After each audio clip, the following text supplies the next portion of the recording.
Welcome back to my workshop. Today's video, I'm going to turn this piece of wood into a knitting pattern stand. Let's see what happens.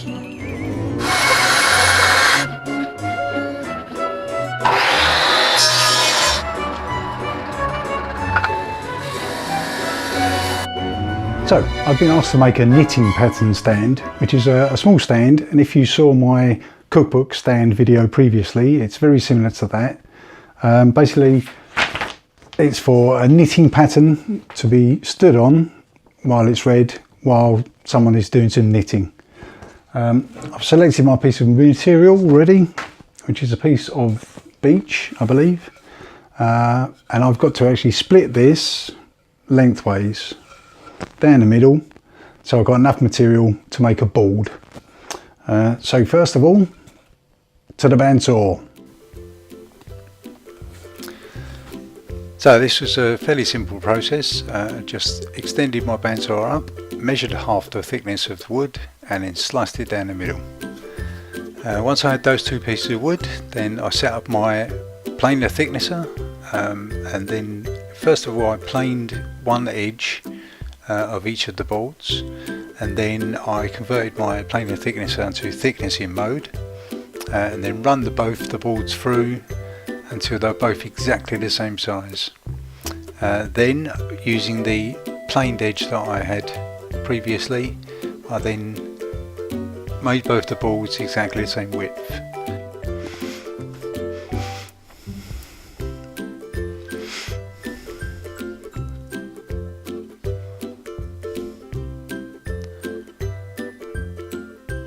And then while that was quickly drying, I got out my angle grinder and quickly cut a piece of metal which is going to be used for the stand. Once it was dry, then I took the boards apart and cleaned off the excess glue, chopped them down after measuring quickly how big a piece of paper is.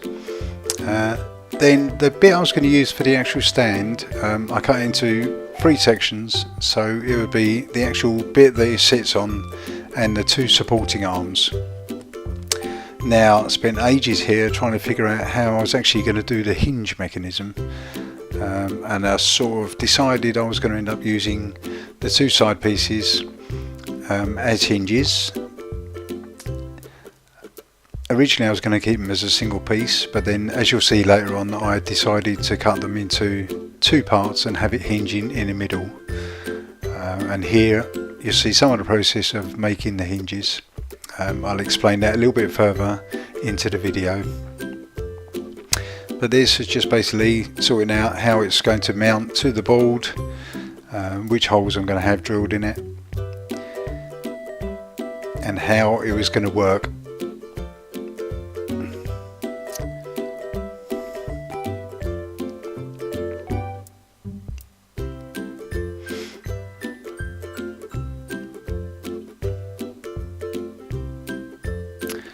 So by this time I decided on the final design for the hinges, and I was sorting out some of the hardware.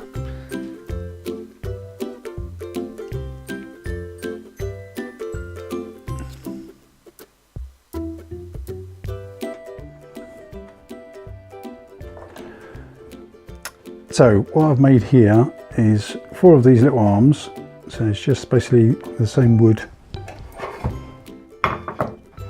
that I've cut off of this end.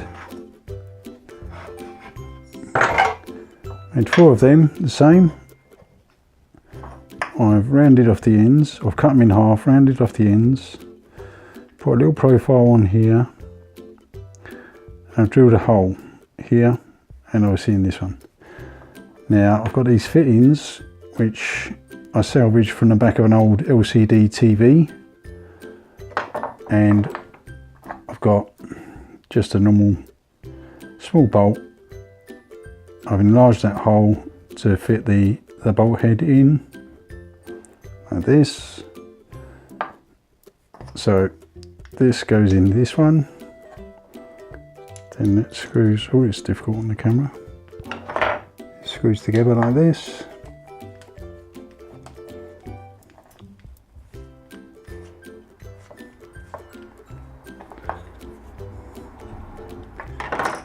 which gives us a wooden hinge. So we have one wooden hinge here, one wooden hinge here, the connecting bar goes across here,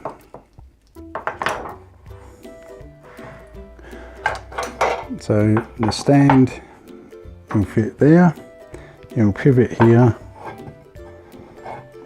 and then this bit will lift up to locate. That's the plan.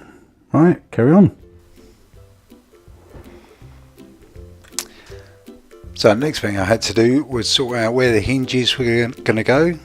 This was just two simple butterfly hinges which I bought from Homebase, I think it was.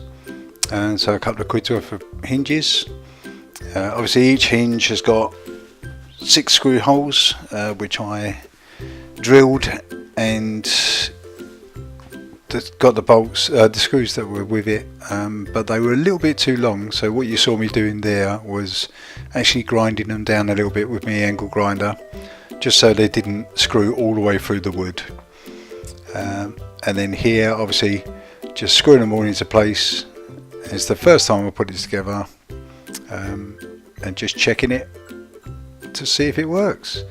So now this is in place, I can use it for sizing to figure out how far the hinge will have to go to make it sit in the right position so it can be seen. And what you see me here doing is using my table sled for cutting the grooves out for where the crossbar is going to sit. Now obviously I've got about 5 or 6 separate sections there, and that's the angles that it will sit at. Then my trusty little sander comes out to play. If you saw one of my other videos, you'd see me reviewing this and building a little trolley. It's so much easier just to be able to pull it out of a cupboard, use it, then push it away again. So now assembling some of the hardware, drilling the holes to mount the wooden hinges, quick sand, and then I can get my sander out again and do a little bit more profiling just to make sure they're both exactly the same length. Clamp it in place, drill a couple of holes. I actually used a bit of tape on my drill there to indicate when I was getting close to the other side of the wood, so I didn't go too deep. And there was a quick trial there. Alright, now it's at this stage I decided I'm going to cut the piece of hardwood. It's a separate darker piece of hardwood, and this is for the actual shelf that the knitting pattern is going to sit on. So basically it's the same width as the board, and what I've done is I've cut a groove. You'll see me doing it here, cutting a groove into the board so the actual little shelf can sit into it. And then while I was at it, using the same hardwood, I decided to cut the pieces so I could do an outer rim around the edge of the board. So we'd have a contrasting centre wood and then the outsides. Quick design there on the CNC machine, and obviously she wanted a butterfly on it. Well, she didn't want it, but that's what she's going to get. This was me setting up the CNC machine. I've got a new router bit here. It's quite a nice router bit. It's actually got 4 blades on it, which is it's quite good considering this is hardwood. It made quite a light job of this. This is obviously quite sped up, this bit of film. This actually took an hour or so to do this. It's quite therapeutic watching it, but I stood there and watched it while it was doing it, just to make sure nothing went wrong.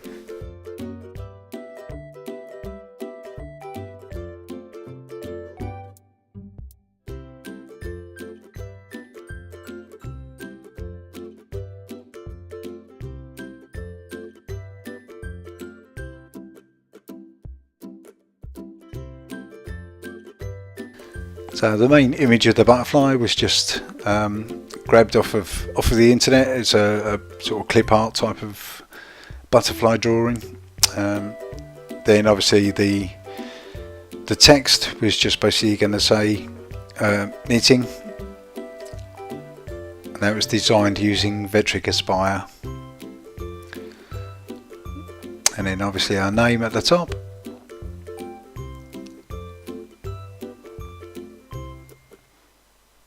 Okay, it looks like that's done.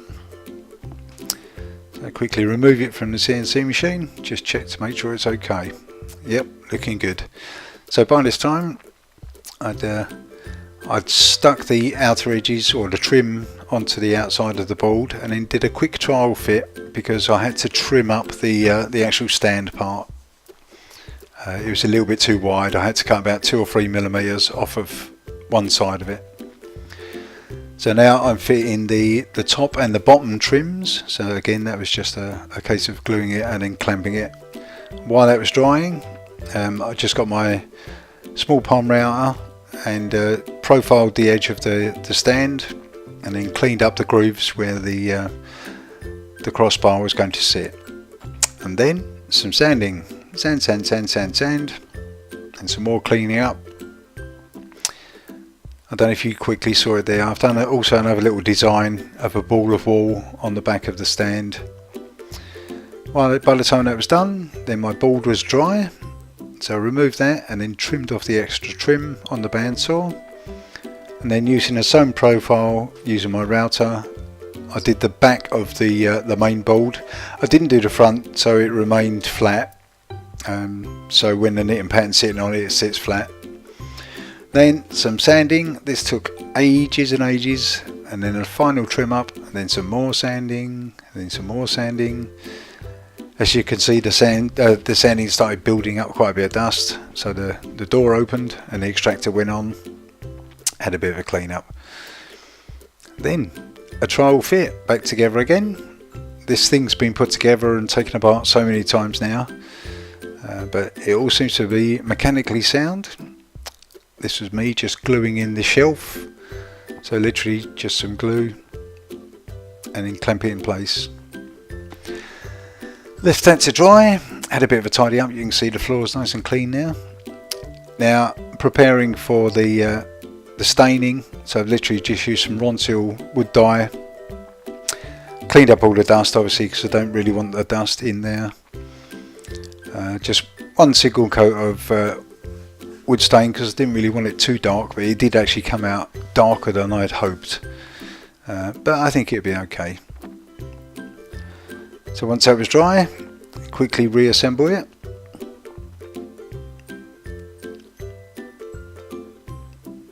and then left that to dry. Then once that was dry, I waxed it with some natural wax, just give it a quick coating with a soft cloth, and then once it was dry, I give it a good old buff off, and then this was basically what I was left with.